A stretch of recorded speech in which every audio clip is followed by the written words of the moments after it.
Hello friends, now we are going to start a new topic, that is the calculation on loss या gain on sales of fixed assets. ठीक है, बहुत ही छोटा topic है NPO का. ठीक है, और ऑलरेडी मेरे हिसाब से सभी को आता होगा क्योंकि लास्ट क्लास 11th में आपने एक चैप्टर करा था डेप्रिसिएशन. ठीक है, पूरा का पूरा वो डेप्रिसिएशन के कॉन्सेप्ट पे ही बेस्ड ये टॉपिक है. ठीक है, तो हम इसको फटाफट से कर लेते हैं. देखिए, बहुत ही सिंपल है, कोई प्रॉब्लम नहीं आएगी अगर आपने डेप्रिसिएशन अच्छे से किया हुआ है तो. ठीक है, चलिए, क्लास 11 का एक टॉपिक है डेप्रिसिएशन, बहुत अच्छे से अगर किया हुआ है कोई प्रॉब्लम नहीं आएगी, बहुत इजीली होगा. ठीक है, देखते हैं. Book value of furniture on 1 अप्रैल 2019 है 60,000. 1 अप्रैल 2019 को इसकी जो बुक वैल्यू है वो कितने की गिवन है, वो इसकी 60,000 है. ठीक है, आगे देखें. Half of the furniture, half मतलब 60,000 का हाफ 30,000. ठीक है, वॉज सोल्ड फॉर 20,000, ये बेच दिया 20,000 में. ठीक है, मतलब आपको इसकी सेल्स वैल्यू दे दी है. बोलो, बात समझ में आई. इसकी आपको क्या देकर रखी है, सेल्स वैल्यू देकर रखी है, मतलब आपके पास पैसा आया bank account debit to furniture. लेकिन ध्यान दीजिए, अगर आपने उस चैप्टर में कॉन्सेप्ट पढ़ा हो कि अगर आपने बीच ईयर में अगर बेचा है या रनिंग ईयर में बेचा है तो जितने दिन उस मशीन को, फर्नीचर को, उस फिक्स्ड एसेट्स को यूज किया है उतने दिन का डेप्रिसिएशन लगाना है. तो अगर हाफ मतलब 60,000 का हाफ मतलब 30,000 डेप्रिसिएशन कितना परसेंट, 10%.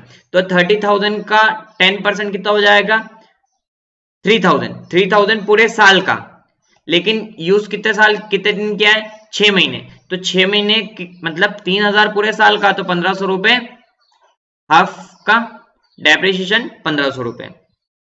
तो देखिए बेटा, 30,000 की चीज आपने 1,500 यूज कर ली. ठीक है, बची कितनी, 28,500 की.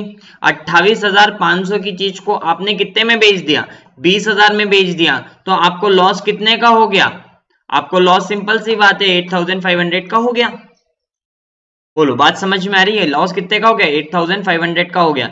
तो ये वहां पर हम loss P and L account में लेकर जाते थे, यहां पर इनकम एंड एक्सपेंडिचर में लेकर जाएंगे.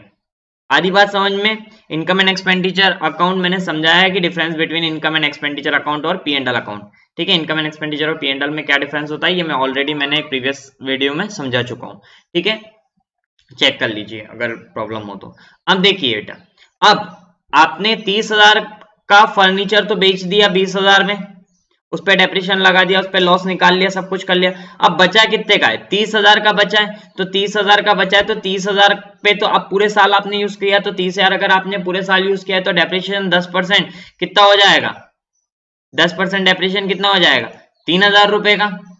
तो बचेगा कितना, 27,000 रुपए. आ गई बात समझ में. होप आप लोगों को समझ में आया होगा. ठीक है, अब ये क्वेश्चन क्या पूछ रहा है, calculate loss on sales of furniture, वो हमने निकाल लिया. Show how the loss on sales and depreciation on furniture will be shown in income and expenditure account. Income and expenditure account में कैसे जाएगा, तो देखिए बेटा, इनकम एंड एक्सपेंडिचर में डेप्रिसिएशन भी इनकम एंड एक्सपेंडिचर में जाएगा, लॉस भी इनकम एंड एक्सपेंडिचर में जाएगा. तो डेप्रिसिएशन कितना हो गया, 1,500 प्लस 3,000. आ गई बात समझ में. 1,500 प्लस 3,000 कितने का हो जाएगा, 4,500 का. ठीक है, और लॉस कितने का हुआ है, ये यहां से ये जो लॉस है ये यहां पर आ जाएगा. आई बात समझ में, 8,500. होप सो आप लोगों को ये क्वेश्चन आ गया होगा. चलिए moving on to the next question, फटाफट से देख लेते हैं. दिल्ली यूथ क्लब के पास फर्नीचर है कितने रुपए का, 2,20,000 का ऑन 31 मार्च 2019. 31 मार्च 2019 मतलब प्रीवियस ईयर का क्लोजिंग, मतलब करंट ईयर का ओपनिंग. तो आपके पास अभी इस साल में कितने का फर्नीचर पड़ा हुआ है, 2,20,000 रुपए का. यहां से लाइन को समझना. It sold old furniture having book value 20,000 on 1 अप्रैल, मतलब 1 अप्रैल को 20,000 रुपए का फर्नीचर था, उसको आपने बेचा है. कितने पे बेचा है, 20% नुकसान पे. कब, 31 दिसंबर 2019 को। इस लाइन को ध्यान से समझिए, 1 अप्रैल को नहीं बेचा है बेटा, ये कब बेचा है? 31 दिसंबर 2019 को बेचा है। 1 अप्रैल को जिसकी वैल्यू 20,000 थी, बात समझ में आई? It sold old furniture having book value of 20,000, जिसकी बुक वैल्यू 20,000 थी। कब थी? On 1 April. Sold at a loss of 20%, वो आपने 20% के नुकसान पर बेचा। कब? 31 दिसंबर 2019 को। तो मतलब आपने इस साल में यूज करा, तो यूज करा मतलब कितने दिन यूज करा है आपने? 9 महीने यूज करा है, अप्रैल से दिसंबर तक। तो 9 महीने का डेप्रिसिएशन आप कैलकुलेट करेंगे तो डेप्रिसिएशन आ रहा है 1500 रुपए। 20,000 20,000 इंटू 10/100 10%, 2000, और 2000 इंटू 9/12, तो कितना हो जाएगा? 1500 रुपए। आ गई बात समझ में? और अब देखिए कितने का फर्नीचर था? बुक वैल्यू 1 अप्रैल को ओपनिंग में बुक वैल्यू कितने की थी? 20,000 की। 20,000 की चीज आपने 1500 रुपए की तो यूज कर ली, मतलब बची कितने की?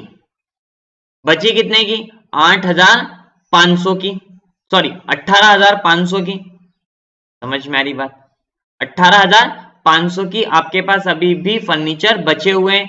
तो sold at a loss of 20%, तो 20%, तो 20% किसका? 18,500 का। आ रही बात समझ में? 20,000 किसका? 18,500 का। तो 18,500 का 20% कितना हो जाएगा? 3,700। तो 18,500 माइनस 3,700 कम्स टू 14,800। मतलब आपने क्या किया बेटा, मैं यहां पर कैलकुलेट करके बता देता हूं। देखिए आपने क्या किया, 20,000 का तो फर्नीचर आपके पास ओपनिंग में था, आपने कितने का यूज कर लिया? 1500 का यूज कर चुके हो आप खुद, तो कितने का बच रहा है? 18,500 का। बात समझ में आ रही? और 18,500 का कितने परसेंट? 18,500 का 20% कितना हो गया? 3,700। बात समझ में आई? तो 18,500 का 20% 3,700, मतलब 18,500 की चीज आपने 3700 के नुकसान पे बेची। मतलब 18,500 की चीज आपने 3700 के नुकसान पर बेची, तो कितने में बिकेगी? 14,800 में। बोलो बात समझ में आई? होप आप लोगों को समझ में आया होगा। ठीक है,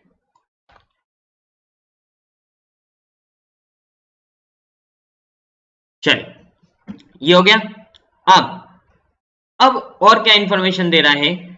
फर्नीचर को डेप्रिशिएट करना है 10% से, ठीक है। Furniture costing 1,50,000 was also purchase, तो फर्नीचर आपने परचेज करे कितने की? 1,50,000 के, ठीक है। तो आपके पास इसका इस साइड का टोटल आ रहा है 3,70,000। अब ध्यान दीजिए, अब आपके पास देखिए 2,20,000 के थे, ये कॉस्ट है। इस कॉस्ट सॉरी बुक वैल्यू है, इस बुक वैल्यू में से 20,000 की बुक वैल्यू के फर्नीचर तो आपने बेच दिए, मतलब कितने के बचे होंगे ईयर एंड तक? सिर्फ 2 लाख रुपए के। तो डेप्रिसिएशन ईयर एंड पर कितने का लगेगा? सिर्फ 2 लाख का। तो 2 लाख का डेप्रिसिएशन 20,000,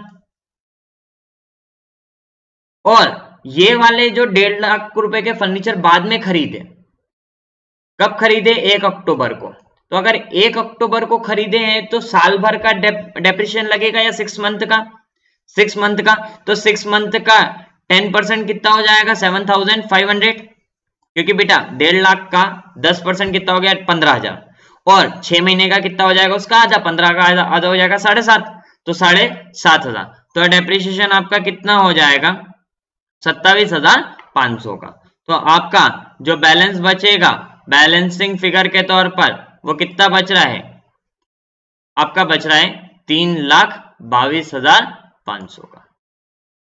होप सो आप लोगों को समझ में आ गया होगा। ओके, ये 2 क्वेश्चन ट्राई आउट करो। नेक्स्ट क्वेश्चंस आगे नेक्स्ट वीडियो लेक्चर्स में करेंगे। Okay, thank you.